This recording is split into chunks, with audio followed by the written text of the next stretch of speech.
Just after 2:30 a.m. on December 15th, 2000, a man named Steve Johnson and his girlfriend Kim were at their home in Wichita, Kansas, when they heard a pounding at their front door.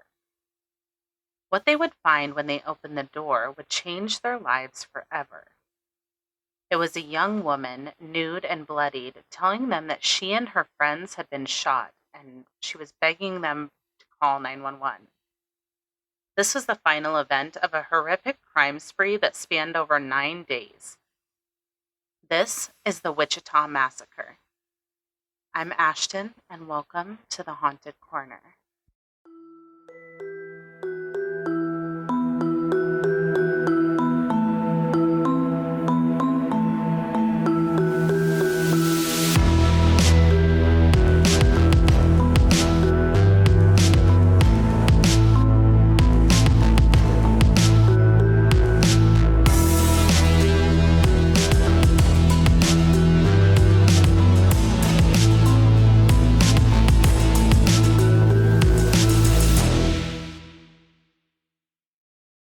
Hey everyone, welcome back to the Haunted Corner.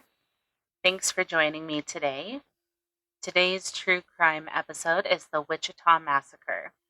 And honestly, I didn't know about this until recently, but I knew I had to cover it when I heard about it. There's a lot to this case, so let's get into it. Brothers Reginald and Jonathan Carr grew up in Dodge City, Kansas, where the crime rate was 28% higher than other parts of the country. Reginald was born on November 14th, 1977, and Jonathan was born on March 30th, 1980. The two had a really rough childhood. It was not great.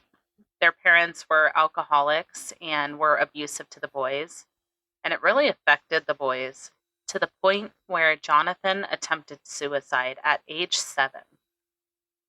Reginald and Jonathan were abused. Their mother would leave them for days at a time with relatives who were not kind to them. By age 13, Reginald was dealing drugs and was a member of a gang. He attended 8 different schools by the time he reached 8th grade. He struggled through high school and eventually dropped out of school and was in prison by the time he was 18. He was in and out of prison for burglaries, drug possession, and fighting. Jonathan had a rough time, just like his brother. He was said to be full of rage and showed many aggressive and disturbing behaviors like Reginald had. They were only a few years apart, so they were really close, and there began a cycle.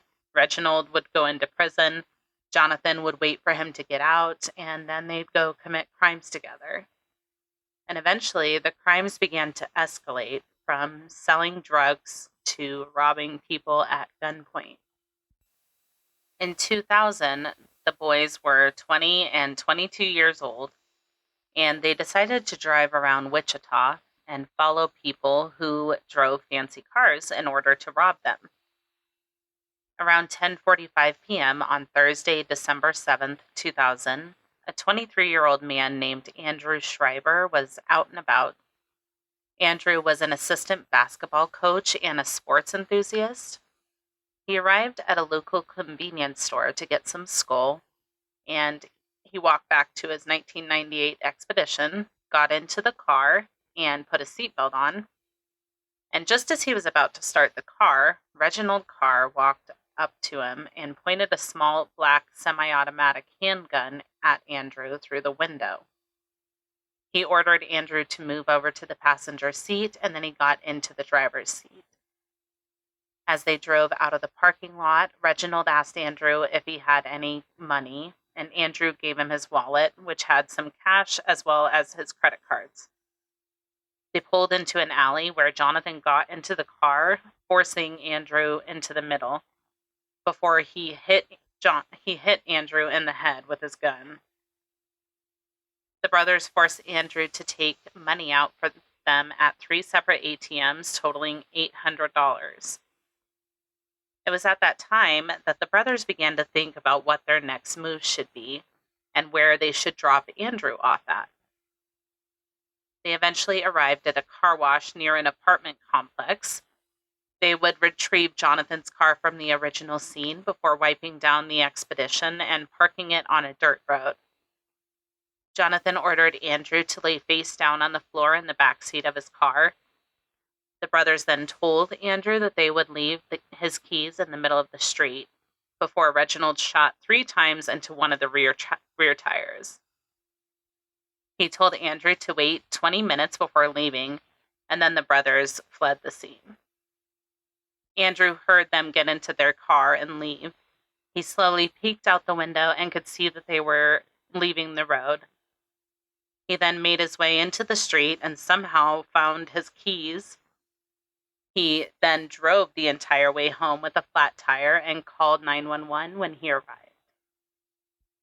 So here the brothers were committing these pretty horrible crimes and just getting away with it. Although he was injured from being hit several times with the gun, thankfully Andrew had survived his encounter with the Carr brothers.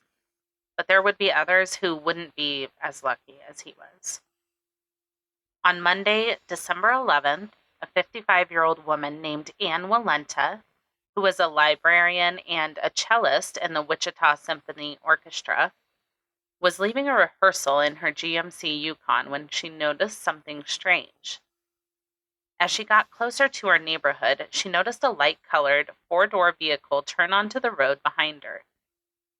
The car followed Ann's vehicle as she continued to turn onto her street, which was a cul-de-sac with a dead end. Ann pulled into her driveway but left the car running. She then noticed that the car had been following her was now stopped in front of her neighbor's house, and she saw someone get out of the vehicle and begin walking towards her. Ann rolled down the car window partially so that she could see what the person wanted, and at that time, Jonathan Carr appeared with a gun pointed at Ann's head. He immediately told Ann not to move the car, but she instinctively put the car into reverse and started to back out of the driveway. At that point, Jonathan began to fire the gun directly into Ann's car, striking her 3 times. Jonathan took off running towards the car where Reginald was waiting, while Ann's car rolled to a stop across the street from her house. She fell forward onto the horn, which alerted her neighbor Anna Kelly, who had also heard the gunshots. She ran to help Ann and told her husband to call 911. Ann was taken to the hospital where she was able to give a better description of her attacker. She described him as being between 5'9" and 6 feet tall, and described his hair as being long and wiry with corkscrews. Ann's condition was critical at first, and doctors weren't sure if she was going to make it. However, although she was paralyzed, her condition began to improve. After being in the hospital for a few weeks, she was transferred to a rehabilitation facility in January. Unfortunately, it was at this time that she suffered a pulmonary embolism and passed away. Although she passed away several weeks after the initial attack, Ann Walenta would be considered the first of the murder victims in the Wichita Massacre. Just 4 days after Ann Walenta was shot and critically injured by Jonathan Carr, the brothers' crimes would again escalate to even more depraved lengths than they had gone to before. On Thursday, December 14th, 2000, a man named Jason Beaufort and his longtime girlfriend, only known as HG to protect her identity, were spending the evening together at Jason's condo that he shared with 2 roommates. Jason and HG were both teachers.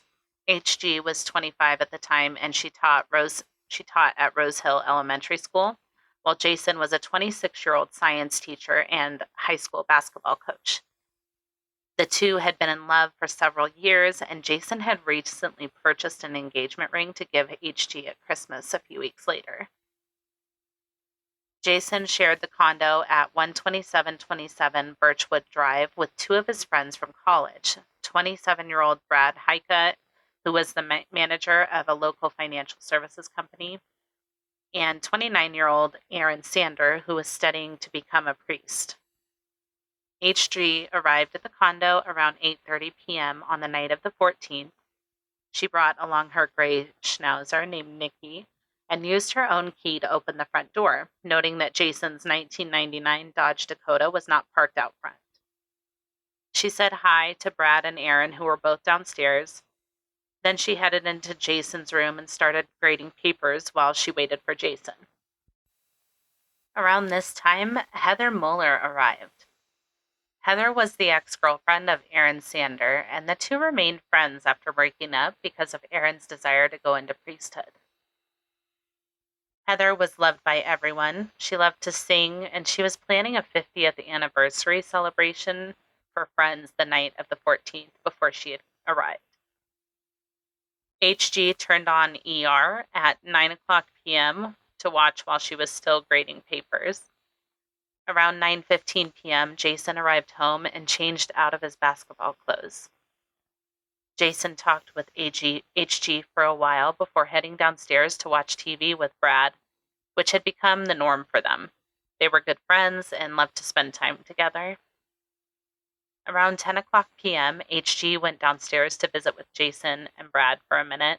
Knowing that she had to be up for work early the next day, she only stayed downstairs for a short while. As she went back to the first floor where Jason's room was, she pulled her hair back into a plastic clip and got into bed. Shortly after that, Brad and Jason decided to head to bed as well.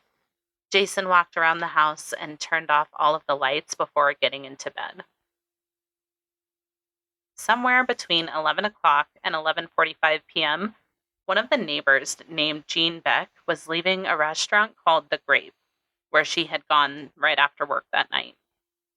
She left the building and got into her 2000 BMW and started heading home. As she got closer to her house, she noticed a tan four-door vehicle behind her. The car followed her as she turned off the main road, which caused her to raise her suspicions and call her daughter. She asked her to open the garage door at their condo at 12725 Birchwood Avenue and pulled into the driveway. She then saw the car pass her home and head back towards the main road. She waited for the car to leave before heading inside her condo. The car came back, though, about 10 minutes later, and this time 2 black men, the Carr brothers, exited the vehicle and walked up to 12727 Birchwood, which was Jason, Aaron, and Brad's condo. Possibly thinking that maybe they were at Jean Beck's condo, which was the woman in the fancy BMW they had just followed home. Who knows? Either way, they knocked on the door, and Aaron quickly turned on the porch light and opened the door.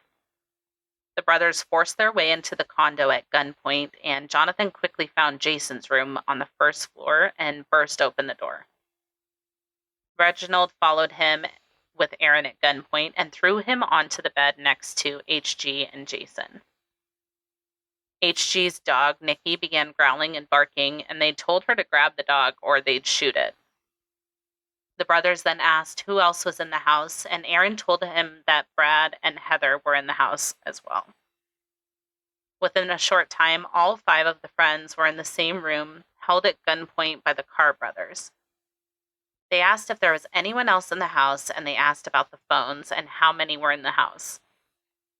Their attention then turned to money. They began asking all of the victims how much money they had and if they had ATM cards, which they all did.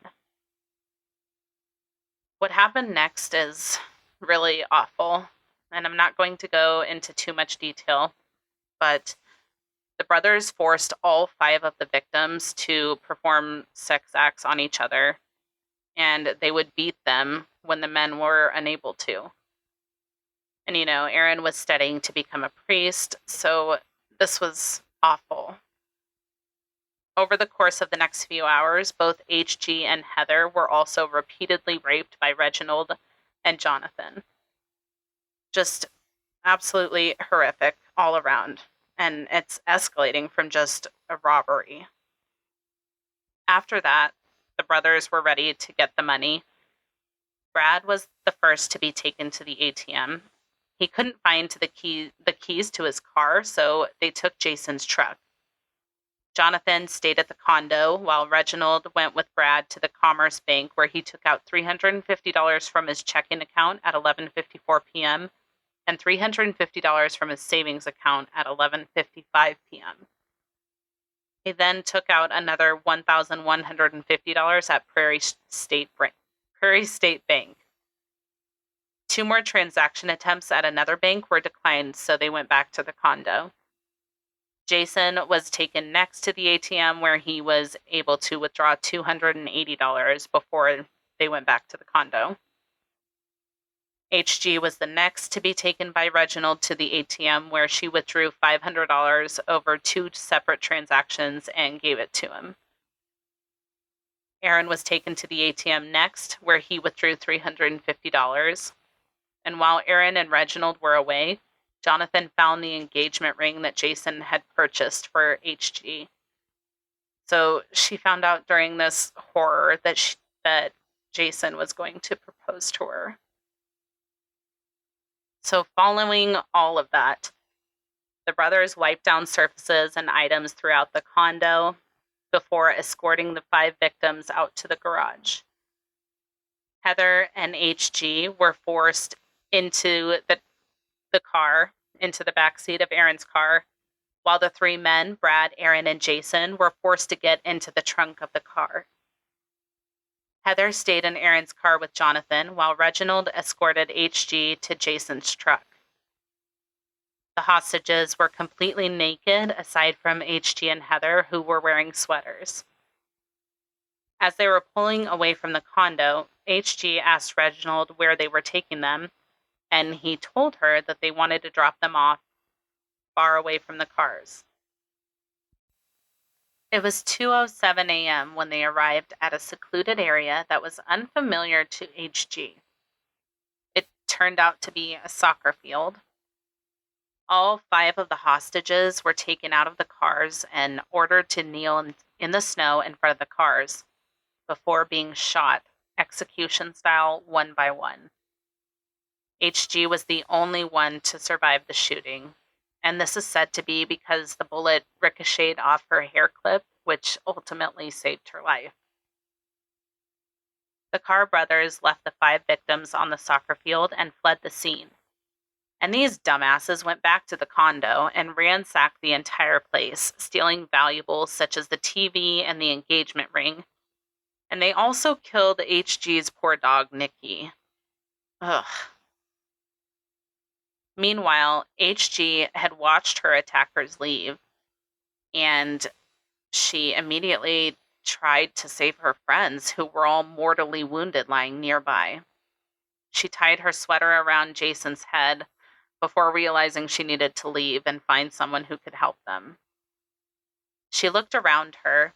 It was snowing and absolutely freezing outside. It was Wichita in December, and she was not wearing any clothes. She couldn't see anything except some twinkling Christmas lights off in the distance that had caught her eye. She immediately started heading towards the lights. She climbed over a barbed wire fence, crossed a highway, traveling a little over a mile before she reached the house. She knocked on the door and was greeted by a man named Steve Johnson and his girlfriend, Kim. She told them that she and her friends had been shot and she needed to get her story out before she died. They brought her into the house, covered her with a blanket, and called 911. HG took the phone from the man and told the operator what had happened in her own words. She explained how 2 men had come into the condo, attacked and kidnapped them all, and had shot her and her friends in the back of their heads. She also told them that the attackers had left in Jason's vehicle, so immediately the police began looking for the truck, the 1999 Dodge Dakota. HG was taken to the hospital where she was treated for her wounds and was able to describe the attackers. The gunshot wound that she had suffered had fractured her skull, but miraculously it did not penetrate her brain. She had bruises and lacerations on her face and body, as well as frostbite on her feet. But she was alive. Officers arrived on scene at the soccer field and they found the bodies of Brad, Heather, Jason, and Aaron. After checking for signs of life and finding none, the first officer to arrive on scene called in 4 code blue victims. Officers found spent shell casings, bullet fragments, and pieces of HG's plastic hair clip, as well as footprints in the snow leading away from the scene. They began the investigation and started taking fingerprints and photographs while officers set off looking for the suspects in this horrific crime. On the morning of the 15th, investigators arrived at the condo where the crimes had begun, and they found that it had been ransacked. TVs, computers, and other valuable items were missing. So it quickly became clear that after these attackers had murdered the victims, they returned to the condo to load up all of their valuables. One of the investigators was leaving the condo when Heather Muller's mom walked up to the condo. She told him that Heather hadn't come home that night and she was concerned. She asked him if her daughter was okay, and he responded, quote, "I'm sorry." And then she asked if Aaron was okay, and he had to tell her that no, he was not okay either. Media began to arrive at the scene and started to put out information about the suspects and the missing vehicles and stolen items. This was a huge developing situation, and the community was on high alert. They were looking for Jason's Dodge Dakota, and eventually a man came forward claiming that he knew exactly where the truck was. The truck was located at an apartment complex, and every available officer in the area was asked to report to the complex. They didn't know what they were walking into. They didn't know if the suspects lived in the apartment complex or just dropped the truck off there and ran.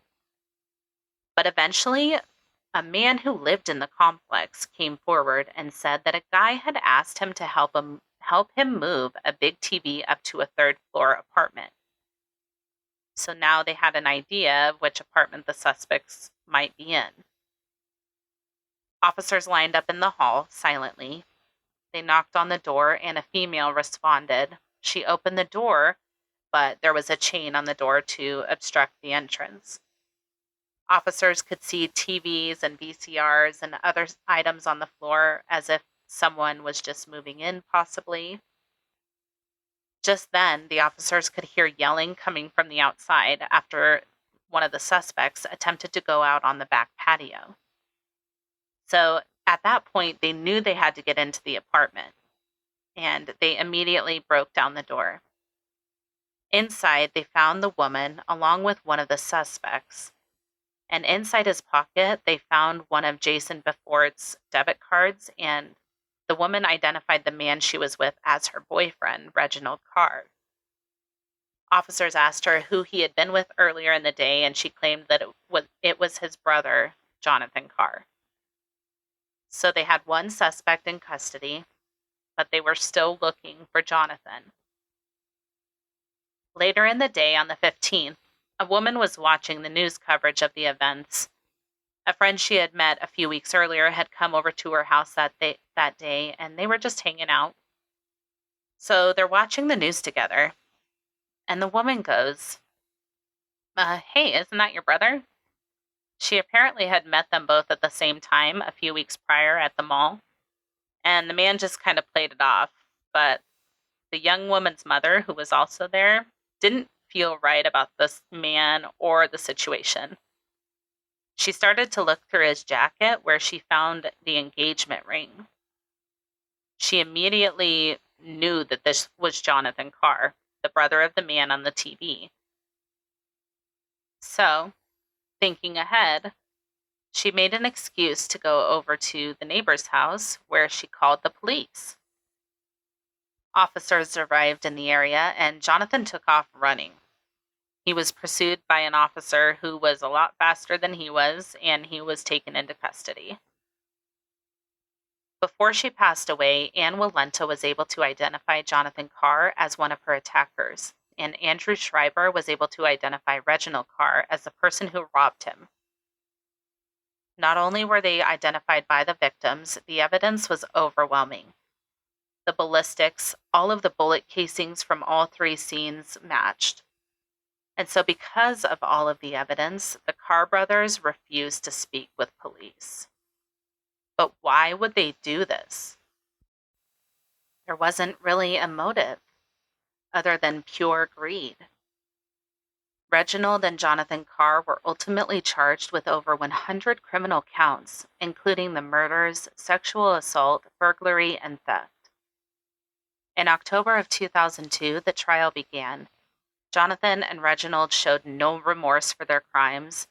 Reginald was repeatedly removed from the courtroom because he wouldn't stop smirking and behaving inappropriately. Andrew Shriver testified against them, and HG testified against them as well. She described her choice to stand up and live rather than lay down and die. Her strength was and is incredible. The trial lasted 3 weeks. Jurors found the brothers guilty on all but one count. It immediately went to the sentencing phase, and on November 14, 2002, both brothers were sentenced to death. They appealed these sentences, claiming that they should not have been tried together. In 2014, the Kansas Supreme Court overturned their death sentences, but in 2016, the U.S. Supreme Court reinstated their death sentences. And as of earlier this month, January of 2023, the U.S. Supreme Court refused to hear the brothers' final appeals of their convictions. And this means that they no longer have any direct appeals of their death sentences. However, they can still file lawsuits in state or federal courts to prevent their executions. And they are right where they belong. Absolutely the worst humans you could imagine. And the victims did not deserve what happened to them. Ann Walenta, Brad Haika, Aaron Sander, Jason Befort, and Heather Muller were the victims who were killed. And Andrew Shriver and the victim, only known as HG, were the survivors of this horrific crime spree. Something incredible did come from this tragedy, though. During the trial, Andrew and HG began forming a close bond because of what they had gone through, and they eventually got married, and they have 2 children together. One of the investigators still leaves his Christmas lights on at night during the holidays because that's what HG used to guide her that night. And that is the Wichita Massacre. Thank you for tuning in today. I hope you enjoyed the episode. The sources for today's episode will be listed in the show notes and also on the blog post for the episode at www.thehauntedcorner.com. Check out the other episodes of The Haunted Corner available now wherever you listen to your favorite podcasts, with new episodes dropping every Monday and Thursday. If you're enjoying the podcast and would like to share your support, head on over to Patreon. You'll have access to the exclusive Patreon-only episodes, early and ad-free access to episodes, plus so much more. Head over to patreon.com/The Haunted Corner to join now. Follow us on social media at The Haunted Corner on Instagram, Facebook, YouTube, and TikTok. If you're enjoying the podcast, please be sure to tell a friend. If you have a case suggestion or correction to share, please send it to thehauntedcorner@gmail.com or submit it through the website. Until next time, be kind and take care of yourselves, and we'll see you next time. Bye.